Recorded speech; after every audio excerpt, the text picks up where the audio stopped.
dulu dari ibu dokter sama pak dokter ini. Mudah-mudahan bermanfaat ya. Assalamualaikum warahmatullahi wabarakatuh. Waalaikumsalam warahmatullahi wabarakatuh. Jadi perkenalkan ya Bu, kami di sini dari Dokter Muda dari Fakultas Kedokteran Lampung. Jadi di sini kita mau memberikan penyuluhan mungkin sedikit aja lah, nggak usah banyak-banyak gitu ya. Supaya yang penting intinya itu dapat semuanya tahu sih apa yang disampaikan gitu. Nah, sebenarnya gimana nih kabarnya? Pada baik semua nggak? Baik ya. Ini hujan-hujan di sini, semangat banget nih ya berarti ibu-ibunya ya. Dari jam berapa Bu tadi? Oh jam 9 gitu. Semangat kan Bu ya walaupun udah agak siang. Oke, jadi saya mulai dulu ya Bu ya. Jadi saya mau ngomongin kemarin tuh kita kali di sini habis ada kelas ibu juga di Jadi Mulyo. Nah di sana ternyata itu ada yang anemia. Nah ibu-ibu di sini udah pada tahu belum apa arti anemia pada ibu hamil? Ada yang tahu? Coba ngomong aja nggak apa-apa, kan dari periksa HB tuh. Fungsi dari periksa HB itu apa sih? Tahu nggak? Tekanan darah. Coba yang lain ada yang tahu nggak? Anemia itu apa? Kalau kurang darah, tahu kurang darah nggak? Nah ya, jadi anemia itu kurang darah ya Bu ya. Nah sekarang saya tanya deh sama ibu-ibu, kurang darah sama darah rendah tuh beda apa sama sih? Beda ya. Jadi kalau misalnya darahnya rendah ya jangan makan tablet tambah darah, karena nggak ada hubungannya ya. Oke, jadi kalau anemia itu zat yang mengantarkan oksigen ke dalam tubuh itu jadi berkurang, gitu kan? Nah, jadi kalau misalnya dalam tubuh ibu aja zatnya itu sudah berkurang, gimana ke janinnya, gitu kan? Pasti nanti bakal bahaya untuk janinnya, ya. Nah, jadi ada yang tahu nggak tanda-tanda dari anemia itu apa aja? Tanda-tandanya nih kalau udah kurang darah itu apa sih? Ada yang tahu? Pucat, ya bener, pinter nih ibunya. Terus apa lagi? Pusing? Bener banget, terus apa lagi? Ya bener ya Bu ya, jadi ada 5 L. Lemah, letih, lesu, lelah, sama lalai gitu. Jadi kalau misalnya ibu ini tiba-tiba kok lemes, kok biasanya lagi nyapu-nyapu kok saya nggak semangat gitu ya, kok kerjanya mau tidur aja gitu, oh jangan-jangan ibunya anemia. Tanda-tanda lainnya itu jadi matanya itu pandangannya itu kayak kunang-kunang gitu, terus disertai pusing sama bener adanya pucat. Jadi pucat itu bisa dilihat dari wajahnya, terutama tuh dari bawah kelopak mata nih, jadi dia lebih putih dari biasanya. Jadi biasanya kan pink nih, dia jadinya tuh lebih putih gitu.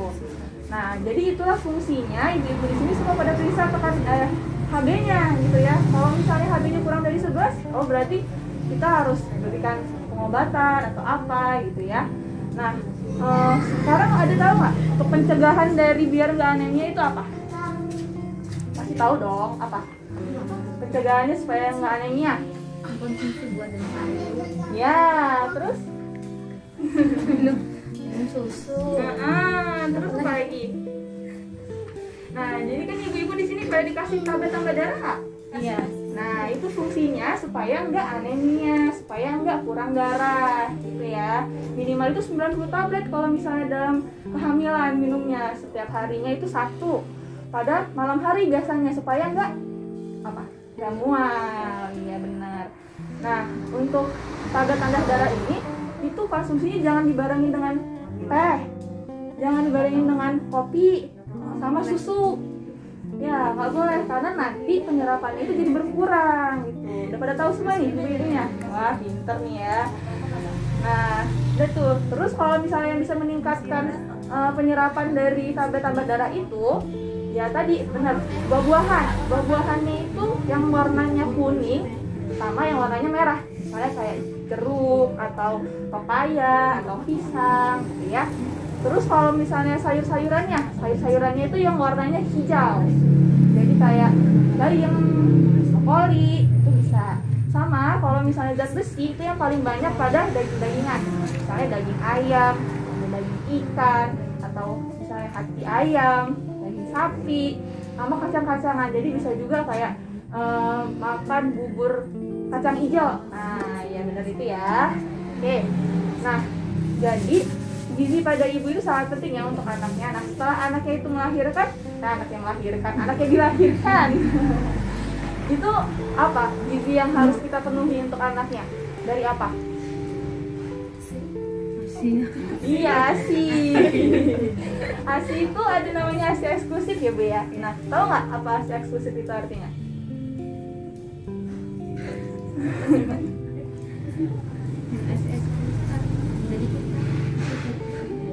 Ya, apa? Jadi ASI eksklusif itu dari usia 1 sampai dengan 6 bulan. Nah, jadi dari usia 1 sampai dengan 6 bulan itu nggak boleh dikasih apa-apa selain ASI, gitu ya. Jadi air minum putih pun nggak boleh diberikan, gitu kan? Karena apa? Karena ASI itu kita udah tahu dia pasti bersih, karena kan dari ibunya langsung tuh. Terus dia juga bisa memenuhi gizi dari bayinya. Jadi bayinya itu pertumbuhannya bagus, perkembangannya bagus, cerdas juga, gitu ya. Terus nanti hubungan antara ibu dan anaknya juga nambah bagus gitu dari ASI itu. Nah, gimana? Ibu-ibu semua sih sebenarnya kehamilannya pada kehamilan keberapa ya? Ada yang masih pertama kali hamil? Oh, baru pertama. Nah, ini ya Bu ya. Jadi harus diperhatikan untuk ASI-nya gitu. Nah, jadi sebenarnya ASI itu boleh diberikan sesaat setelah kelahiran gitu. Jadi paling lama itu setelah 30 menit setelah kelahiran. Kenapa? Karena itu bisa menstimulasi supaya ASI-nya cepat keluar. Jadi bayinya itu keluar, udah dibersihin, langsung disusuin. Karena itu namanya inisiasi menyusui dini. Selain itu juga, kalau disusuin itu dari perdarahan ataupun kayak kan kalau misalnya melahirkan tuh biasanya banyak darahnya gitu ya. Nah, itu bisa lebih di stop dengan menyusui itu tadi, menyusui dini ya.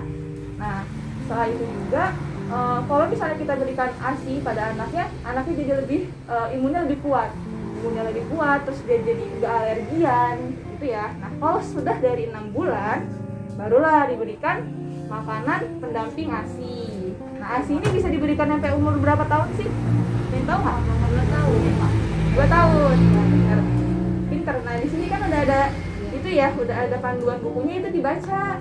Semuanya sebenarnya ada di sana gitu. Nah, jadi sebelum dari menyusui itu, baiknya ibunya itu gimana sih caranya biar ASI-nya itu keluar? Pertama, ibu-ibu harus yakin bahwa ASI saya akan keluar. Gitu. Jangan ada kayak aduh takutnya gimana ASI-nya kalau nggak keluar gimana ya. Gitu. Karena kalau misalnya ada kecemasan itu, nanti ya bakal nggak keluar beneran. Gitu ya. Jadi pertama harus yakin ya kalau ASI-nya bakal keluar. Nah, setelah itu kalau kita mau menyusui bayi, sebaiknya cuci tangan dulu. Cuci tangan pakai sabun. Setelah itu nanti bagian puting susunya bisa dikasihin kapasnya itu dikasih ke air hangat dulu, terus dibersihin si payudaranya tuh. Nah, setelah itu barulah disusuin bayinya. Setelah disusuin, jangan lupa apa, kalau misalnya bayinya udah selesai nih disusuin, kita ngapain? Apa bayinya langsung ditidurin atau gimana dulu? Ibu udah tahu digendong iya benar, digendong gini gitu kan, elus-elus ya belakangnya supaya dia bersendawa dulu, supaya dia nggak keselak, supaya dia nggak muntah ya. Nah, setelah itu nanti bagian mulut sama pipinya itu dibersihin pakai si kapas yang hangat tadi supaya nggak lengket, nggak kotor kayak gitu. Untuk jumlah dan seberapa banyak sih kita nyusuin anak ini itu nggak ada batasan. Jadi mau berapa lama, mau berapa banyak itu nggak ada batasannya ya Bu ya. Pokoknya sesering mungkin aja. Dan kanan dan kirinya itu harus sama ya supaya nanti nggak sakit sebanyak. Nah, sebenarnya ASI ini bisa disimpan nggak sih? Atau misalnya nih, ibu pompa nih ASInya, bisa disimpan nggak? Bisa. Tahu nggak berapa lama kita bisa nyimpan ASI itu? Ya, kalau misalnya di suhu yang biasa, saya di luar nih, itu bisa 6-8 jam.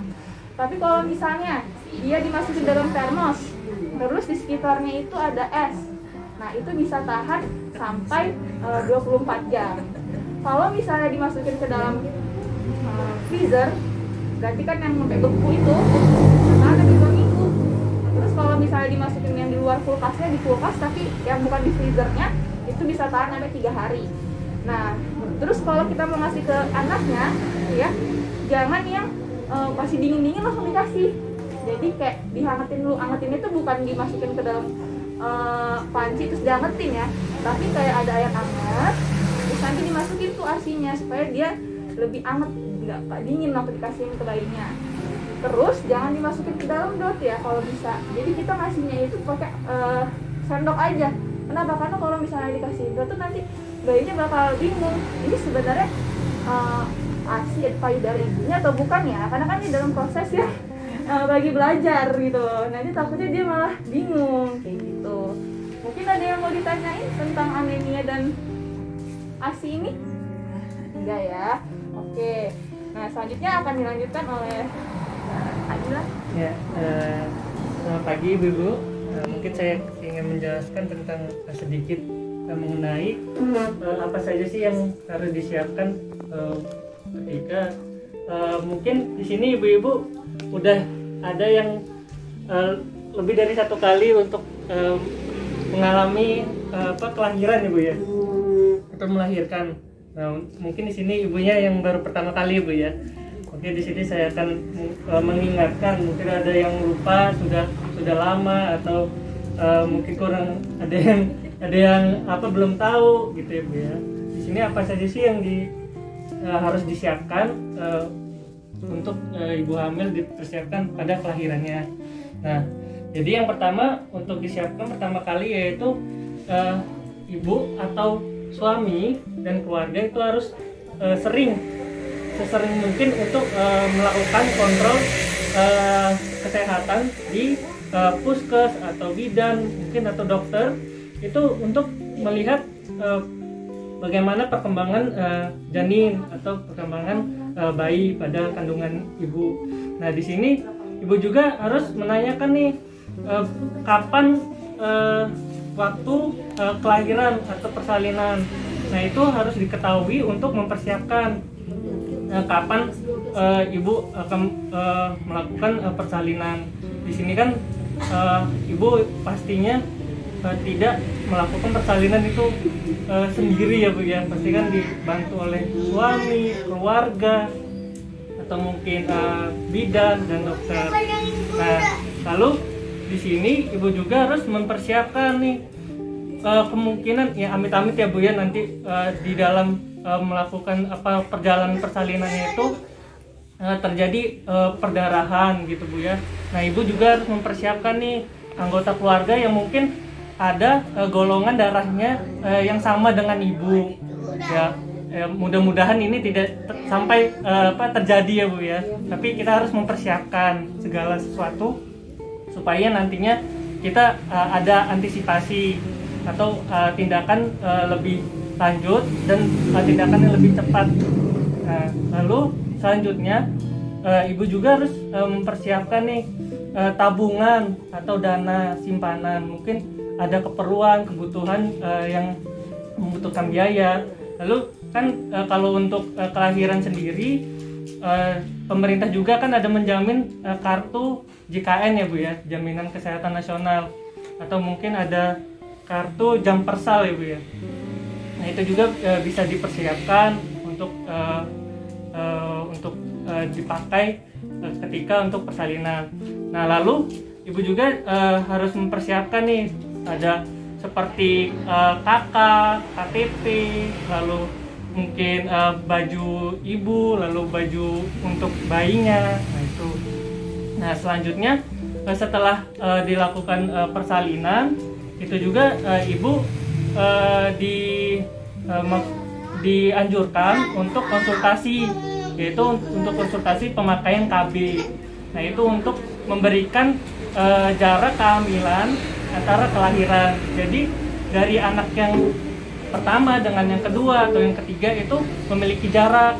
Jadi minimal itu jaraknya untuk anak itu 2 tahun, jaraknya antar 2 tahun. Nah, terus kalau apa saja sih yang tanda-tanda atau bahaya yang harus lakukan atau ibaratnya itu dilakukan untuk dibawa ke puskesmas, rumah sakit atau ke bidan. Nah itu ada beberapa kondisi atau gejala yang harus ibu ketahui nih atau tanda-tanda bahaya pada janin dan pada ibu. Nah, yang pertama itu ketika ibu dalam kehamilan, dalam waktu kehamilan ibu itu merasakan mual muntah yang sering itu makanan yang dimakan itu dikeluarkan, otomatis kan janin ibu tidak dapat nutrisi. Nah, itu cukup berbahaya untuk ibunya dan itu untuk janinnya juga. Nah, lalu adanya pengurangan frekuensi pergerakan pada janin. Nah, itu biasanya kok ibu ngerasa nih dari mungkin dari hari-hari sebelumnya janin saya ini kok ini ya pergerakannya kok makin menurun ya frekuensinya dari biasanya. Nah, itu bisa dicurigai atau bisa ibu periksakan ke bidan atau ke puskesmas, bisa ibu tanyakan nih kenapa kok frekuensi gerakan bayi saya ini kok menurun dari sebelumnya. Nah, lalu juga bisa dari tanda-tanda misalnya ibu ini kok akhir-akhir ini sering demam, terus bisa sampai mungkin 30 derajat Celcius, bisa lebih tinggi dari itu. Nah, itu juga bisa dicurigai adanya suatu infeksi. Nah, itu tanda-tanda infeksi. Nah, selanjutnya ibu juga sering nih kok kayak seperti ada air-air gitu ya, kayak ada air-air sering sering kayak ada keluar air dari jalan lahir, lalu ada bercak darah itu. Nah, itu juga dicurigai tanda bahaya atau tanda gawat janin. Itu juga bisa langsung ibu periksakan ke dokter, puskesmas, bidan ya, atau rumah sakit.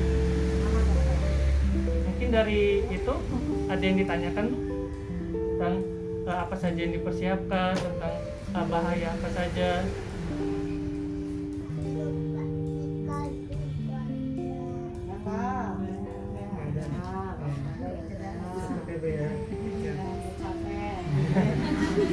Mungkin itu saja yang dapat saya sampaikan. Mungkin kalau ada yang kurang-kurang jelas bisa ditanyakan kepada kami ya Bu ya. Terima kasih Bu.